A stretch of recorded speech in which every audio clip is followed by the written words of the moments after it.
غور سے دیکھو علی رسول خدا کی بارگاہ میں اس مقام تک کیسے پہنچے.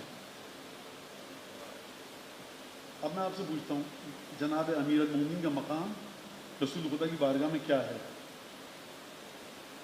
اب آپ ہر آدمی 5-5 10-10 منٹ تو بول سکتا ہے، لیکن اگر قرآن نے آپ کی مشکل کو حل کر دیا ہو تو میں اس کے ذریعے آپ کی مشکل کو حل کر دوں. نفس سے رسول خدا فرمایا کہ دیکھو لاحظ ہو، اس کو دیکھنا توجہ کے ساتھ، انظر ہو، خوب نگاہ گاڑو اس پر اچھی طرح سے، فلزم ہو اور اس سے متصل ہو جاؤ، چسپاں ہو جاؤ، چپک جاؤ، آویزاں ہو جاؤ، لٹک جاؤ، چھوڑنا مت ان صفات کو. اب مولا بتائیں گے نا انما بلغ علی، رسول خدا کی بارگاہ میں جناب امیر پہنچے بصدق الحدیث و اداء الامانت، دو چیزوں کے ذریعے. ایک تو گفتگو میں ہمیشہ سچائی ہوتی تھی اور دوسرا امانت کی ادائیگی. اب یہاں پر آپ ایک اعتراض کر سکتے ہیں مجھ پر، مولانا کل تک تو آپ پچھلے سالوں تک تو کہتے تھے سچ بولنا امانت کی ادائیگی ہے تو مرج تکلیف کی خصوصیت ہے، یہ تو سچ بولنا تو عالم دین کی خصوصیت ہے، ایک اچھے مومن کی ہے، امام جماعت کی ہے. تو یہ کیا بات ہوئی؟ تو جو امیر المومنین کی زبان کی ذمہ داری تھی اس لحاظ سے صدق الحدیث کی بات کی جا رہی ہے. جو امانتیں جناب امیر المومنین کے پاس تھیں ان امانتوں کی ادائیگی کے سلسلے میں امانت کی ادائیگی کی بات کی جا رہی ہے. اور اس بلند ترین مرتبے پر پہنچے امانت کی ادائیگی کے سلسلے میں رسالت مآب کی بارگاہ میں حضرت امیر المومنین. کہ آپ کیا پڑھتے ہیں؟ السلام علیکہ یا امین اللہ فی ارضہ، خداوند تبارک و تعالیٰ کے امانت دار ہیں جناب امیر المومنین عرض الہی پر. تو لہٰذا فرمایا کہ اس سے کہو کہ ان دو صفات کے ساتھ متصل ہو جائے، چسپاں کر لے اپنے آپ. اب یہاں پر یہ روایت بڑی مشہور ہے اور کئی جگہ علماء نے نقل کی ہے. جناب امیر المومنین سے فرما رہے ہیں یا علی اسی کا فی نفس کا بخصال، اے علی کچھ صفات کا میں تمہیں مشورہ دے رہا ہوں، حکم دے رہا ہوں، وصیت کر رہا ہوں، نصیحت کر رہا ہوں، سفارش کر رہا ہوں، یا علی تم کو ہدایات دے رہا ہوں، دیکھو ان صفات کا خیال رکھنا. امیر المومنین سے کہہ رہا ہے، کون کہہ رہا ہے؟ رسول اللہ. یہی جملہ فاحفظھا، یہ نہیں کہا غور سے سنو، کہا ان کو بچانا. رسول خدا کو ضرورت نہیں جناب امیر سے کہنے کی، آپ کے ہم کو شاید سمجھایا جا رہا ہو، اللہ جانے. ثم قال، اور اس کے بعد فرمایا، یہ امید یہ کرتا ہوں کہ آپ تک یہ جملے اسی طرح پہنچیں جس طرح سے میں پہنچانا چاہ رہا ہوں. پہلے فرمایا اے علی میں تم کو کچھ چیزوں کی وصیت اور نصیحت کر رہا ہوں، فاحفظھا، بچانا، ان کو بچا کر رکھنا. اور پھر فرمایا اللہم اعنو، خدایا علی کی مدد کر ان صفات کے سلسلے میں. اس کا مطلب ہے اب بات کی جا سکتی ہے الحمدللہ. پہلی چیز فالصدق، اے علی پہلی چیز ہے سچائی. لا یخرجن من فیک کذبۃ، خبردار تمہاری زبان سے رتی برابر بھی کوئی ایسی چیز نہ نکلے جو جھوٹ ہو. دوسری چیز الورع، لا تجترین علی خیانت ابدا. ورع کا مطلب کیا ہے؟ اب اگر لغت میں جا کر دیکھیں تو ورع شاید تقوی سے آگے کی چیز ہو، یعنی تقوی یہ کہ خوف خدا. اور اگر ورع کو کہا جائے یعنی اپنے آپ کا اتنا خیال رکھنا کہ خوف خدا کی وجہ سے اور حرمت الہی اور حدود الہی کو عبور نہ کرے، یعنی تقوی کے سلسلے میں بھی احتیاط کا مظاہرہ کرنا. خبردار بے دھڑک مت ہو جانا، بے خوف و خطر مت ہو جانا کسی بھی امانت میں خیانت کے سلسلے میں. یہاں خیانت کا مطلب یہ نہیں ہے کہ میں نے آپ کو 10 روپے رکھوائے تو آپ نے اس میں سے 2 روپے خرچ کر لیے، یا آپ نے میرے پاس رکھوائے تو میں 10 میں سے 2 روپے خرچ کر لیے. خیانت اپنے وسیع تر معنوں میں یعنی دھوکہ دینا. جو چیز جس طرح توقع رکھی جا رہی تھی ٹھیک طریقے سے آپ انجام دیں گے، آپ نہیں انجام دے سکے. آپ مجھ سے توقع رکھتے تھے کہ میں انجام دوں، میں نہیں انجام دے سکا. لا تجترین علی خیانت ابدا. اگر آپ جائیں اس حدیث کی فقہ الحدیث میں تو یہ نون تاکید ثقیلہ ہے، خبردار علی خیانت، کسی بھی قسم کی خیانت میں ہمیں ملتا ہے. اور واقعاً جو ائمہ کی صفات ہیں وہ آپ جائیے قم اور نجف میں دیکھیے جا کر کہ حتیٰ علماء بزرگان صف اول کے مدرسین یہ کوئی ایسی بات بھی نہیں کرتے جس سے مومن کے لیے قید اور مکیدہ یا ہتھ کنڈا تیار کرنے کے معنوں میں آئے. یہ خیر لمبی بات ہے، چھوڑیے. تیسری چیز الخوف، ڈر، من اللہ کأنک تراہ. دیکھو علی، خداوند تبارک و تعالیٰ کا خوف ایسا رکھنا کہ گویا تم اسے دیکھ رہے. کثرت البکا من خشیت اللہ عز وجل. دیکھو خدا کے خوف کی وجہ سے گریا کرتے رہنا.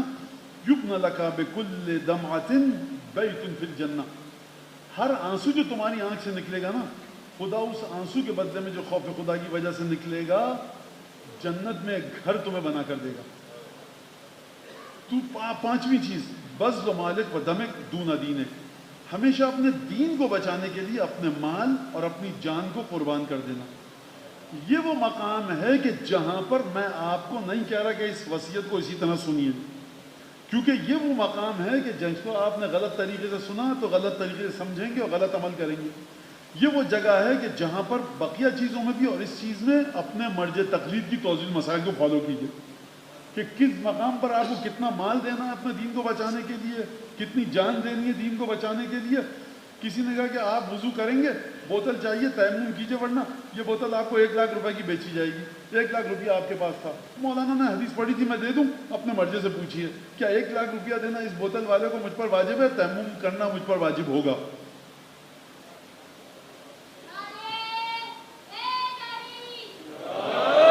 اچھا، اور اس کے بعد فرمایا چھٹی چیز الاخذ بسنتی فی صلاتی و صیامی و صدقتی. دیکھو جس طرح سے نماز، روزہ اور صدقے میں میری سنت ہے، تم نماز، روزے اور صدقے میں میری سنت کے مطابق چلنا. کیا مطلب ہے اس بات کا؟ یعنی رسول سے بڑھ کے کوئی اور چیز ہوتی. علی ابن ابی طالب ہیں، عرش کے راستوں سے واقف ہیں. علی جب جی چاہے خدا سے گفتگو کرنا کہ تمہیں صدقہ کیسے دینا ہے، نماز کیسے پڑھنی ہے، روزہ کیسے رکھنا ہے. شان رسالت اگر آپ کو کوئی بتائے گی ایک واحد ہستی کائنات میں، تو یا علی ہیں، یا سیدہ ہیں، یا حسن ہیں، یا حسین. یعنی میری سنت کو زندہ رکھنا، میری سنت کو باقی رکھنا. ہم جناب امیر المومنین کی فضیلت کو بیان کرتے ہیں کیا کہہ کر کہ سنت رسول خدا کو زندہ کیا. لہٰذا اس کے بعد ہم جتنے فضائل جناب امیر کے بیان کریں، کوئی ہم پر یہ الزام نہیں لگا سکتا کہ ہم جناب امیر کو بڑھا چڑھا دیتے ہیں.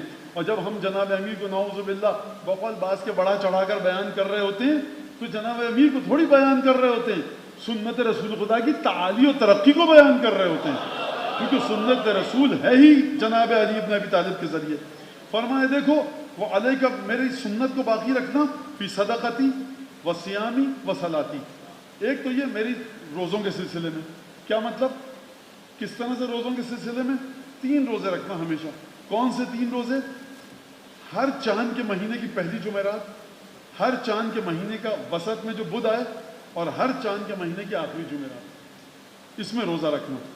نماز کے سلسلے میں کیا کرنا؟ 51 رکعت نماز پڑھنا، تہجد. اور دیکھو صلاۃ زوال ضرور پڑھنا. صلاۃ زوال مطلب 8 رکعت نماز کہ جو آپ ظہر کی نماز سے پہلے نافلہ پڑھتے ہیں. امام باقر علیہ السلام کی روایت ملتی کہ صلاۃ التوابین کا ہے 5ویں امام نے اس کو. اب یہاں پر ہمارے بزرگوں نے بھی کہا، مراجع علماء نے. اب وہ کہا جاتا ہے خدا نے آیت اللہ بڑا خیال رکھتے تھے. آپ جا کر دیکھیے تو صحیح کہ ریشہ اور جڑ کہاں پر ہے. جو جڑ ہے ہماری وہ ائمہ کی حدیثوں میں فرمایا کہ یہ ان 9 چیزوں کا خیال رکھنا. اچھا، صدقے کے سلسلے میں میری سنت کا خیال رکھنا کیسے؟ اب آپ یہ سنیے. اما صدقہ، صدقے میں میری سنت کا خیال رکھنا. یہ خدا کو گواہ کر رہا ہوں، 4 معصومین کو، خصوصاً حضرت حجت کی ذات بابرکت کو، کہ میں صرف حدیث بتا رہا ہوں آپ کو. اس حدیث سے میرا کوئی تعلق ہے نہیں. فرمایا فجہدک حتی یقال اسرفت ولم تسرف. علی اتنا صدقہ دو، اتنا صدقہ دو، اتنا صدقہ دو. کتنا صدقہ دو؟ صبح تک کہتے رہیے اتنا صدقہ، اتنا، یہاں تک کہ لوگ یہ کہیں اسرفت، علی صدقے میں تم نے اسراف کیا ہے. لیکن علی میں کہہ رہا ہوں ولم تسرف، تم نے اسراف نہیں کیا. تو حضور یہ جو معمولی سونے چاندی کے سکے، روٹیاں، ابا قبا، نالین، دودھ، دہی، گھی، تیل، شہد، علی اپنے حصے کا صدقے میں دے رہے ہیں. آپ اس میں برابری نہیں کر سکتے جناب امیر المومنین کی روح علی سے کہاں مقابلہ کریں گے؟ یہ کہا جائے کہ اسرفت ولم تسرف، اب یہ صدقہ اسلامی روایات کے مطابق صدقے کی جڑیں یہ دیکھیے آئمہ کی حدیثیں کس طرح سے سمجھا جائے، یہ واقعاً بڑا مشکل کام ہے کہ کون سی چیز آئمہ کی اچھی صفات کس چیز سے متصل ہوتی ہیں اور کون سی صفات کی جڑیں کہاں پر ملتی ہیں آپ کو۔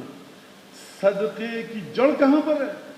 صدقے کی جڑ مال میں نہیں ہے، صدقے کی جڑ ہے توکل اور حسن الظن باللہ۔ توکل کتنا ہے، خدا سے خوشگمانی کتنی ہے۔ مال سے کوئی تعلق نہیں ہے صدقے کا۔ اگر مال سے ہوتا تو وہ بیوی صدقہ نہ دیتی اپنے گھر کا پورا گندم جس کی چادر میں 10 پیون لگے تھے۔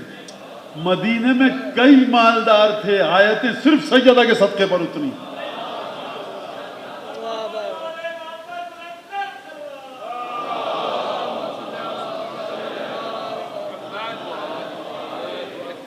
رفع یدیک فی صلاتک، نماز میں اپنے ہاتھ اٹھانا۔ اب یہ میں بچوں سے کہہ دوں، مولانا ہمارے دوست نے دیکھا ہم تو نماز پڑھتے ہوئے کالج میں، اسکول میں، آفس میں، کہا کیا کبوتر اڑایا، ہمیں بڑا غصہ آیا۔ میں کہا بالکل صحیح، کہا کبوتر اڑا رہے تھے آپ۔ مولانا تو شرعی مسئلہ۔ میں نے کس نے کہا؟ کہ چھٹے امام کی روایت ہے 5 وقت۔ میں نے کہا چھٹے امام نے نہ یہ کہا ہے جو آپ حرکت کر رہے ہیں، نہ یہ مرجع کہتا ہے۔ قبلہ ہم نے تو مراجع کو دیکھا۔ میں نے کہا واللہ ایک مرجع دکھا دو روایت میں